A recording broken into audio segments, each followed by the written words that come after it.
Say yes to new beginnings. Yes. Say yes to new standards of excellence. Yes. Say yes to engaging reportage with a difference. Yes. Introducing Yes International Magazine.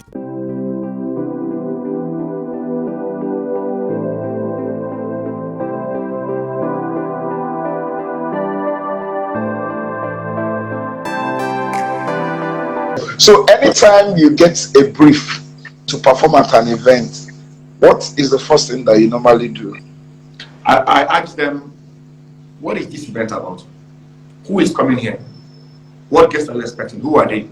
Where are they coming from? What do they do?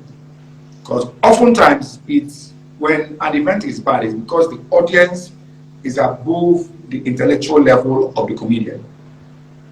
But if you prepare beforehand, for example, you're performing at a conference for lawyers. These guys read left, right, center. You must meet them halfway, intellectually, to crack them up. Yeah, so it's about knowing who you're talking to. That would help you prepare your materials in line with who you're going to perform for. Some events you attend, you already made jokes from your house with no work. If you take your jokes from your house, they will give you the jokes back and you take it home. Because the things you're saying do not just connect with them and their reality. So you must prepare for the said audience. Yeah, so that's what I do the first time. Once you come, I'm like, okay, who are you who will be there? What's this, event about? And I prepare my mind and my soul for the audience I'm about to face. All right. So when you get to an event venue, what is the first thing you normally do? Or what are some of the things you normally do before you mount the stage? Sound. Microphone. Sound. Because whatever thing I bring from my house, if the sound is bad, I cannot communicate. The microphone is the comedian's weapon. Like a soldier, you can't go to the war front with no gun. So the microphone is my gun. So first for me is the sound. I'm always mindful of the sound. Then the setup of the event. So most event planners also make this mistake too. Your stage is here, and your audience is in a hotel. So already you are creating a divide between the host and the audience. Events are more intimate and sweeter when there's a space for things to happen. I don't know if I'm making sense. You are. The proximity between the stage and where your guests are seated. Laughter is contagious. It's like if I sit next to you and you laugh, and I laugh because you're laughing, not because what I heard is funny. But when you laugh, I might be moved to laugh. It's funny too. So I just think that as Nigerians, we don't understand these things yet, but with time we will. And let me quickly say this. The conditions that we subject Nigerian comedians to performing, if a Kevin Hart comes to Nigeria, he will come back and say, sorry, keep your money, I will not perform. Interesting. It is very not conducive at times for the comedian. It is very unprofessional. It is very stressful. So shout out to every Nigerian comedian who is surviving in this pattern of work. It can be stressful, very stressful. So being a comedian in Nigeria is stressful. It's hard. It's very hard. Stop. They just want you to All right. And they'll tell you, go and talk now. Go and talk. Just go and talk. But even a pastor, a church, the congregation will sit down for them to talk. When I attend seminars, they sit down to listen to the keynote speaker. But once it's comedy for events, just go and talk now.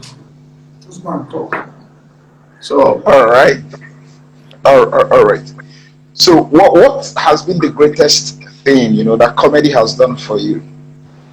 Everything. I'm grateful. Everything I own, everything I've achieved in my life, my entire life, comedy gave to me. Everything. Because I'm a very straightforward person. What I do is what I do. Comedy has blessed me. It has given me a platform. It has giving me a voice. Comedy has put food on my table. Comedy took me off the streets. Comedy took me to my university. Comedy paid my school fees. Comedy got me to Lagos. Comedy got me here. Comedy is still taking me places.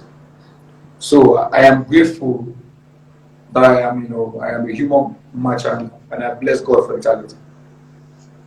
Interesting. So what would you have wanted comedy to do for you that it has not done yet? So, boss, with me, I don't like to please expectations of myself. I don't cope well with pressure. It can mess me up. So I love to wake up every morning and evolve as time goes. So far, I'm grateful.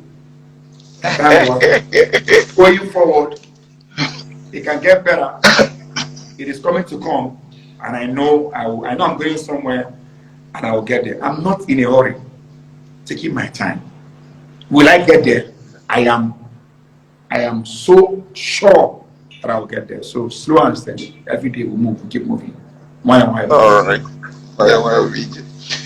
Now the inspiration, to crack jokes, the inspiration to come up with jokes, how does it work for you? How do you get your inspiration? Or where do you get your inspiration from?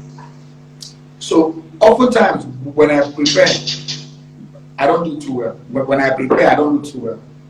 I just love to make short notes in my head, or my office, in my car. Just make short notes on my phone. And when I get on stage, the vibe, the energy just comes and I make it work. So I would say I am more of a thinker and a realistic comic. I just look around me, things I see, my society, the news, social media, anything. And I just build my my energy from there. All right. So what makes a joke sweet? When can a joke be said to be sweet? It depends. What makes you laugh cannot make me laugh. Okay. What cracks me up cannot crack you up. Your favorite comedian might not be my favorite comic. So it's a personal thing. Yeah. And that's why I don't think that any comedian is the funniest comedian. Because your funniest comic might be Mr. Paul's funny comic. So it varies. As our funny bones vary, that's how comics that appeal to us vary. They are just yeah. Okay. No, but what are the elements? What are the qualities of a good joke? What must a good joke contain? It must resonate with the audience. They should not knowing where it's going, not seeing the end of what you're saying.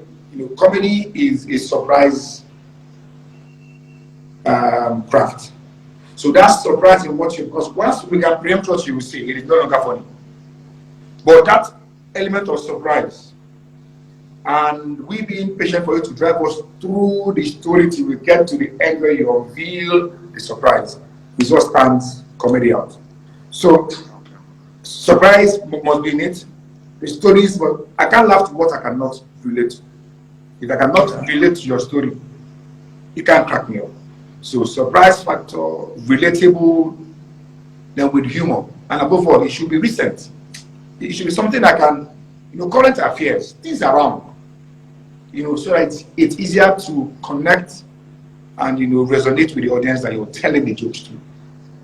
Interesting. Yes.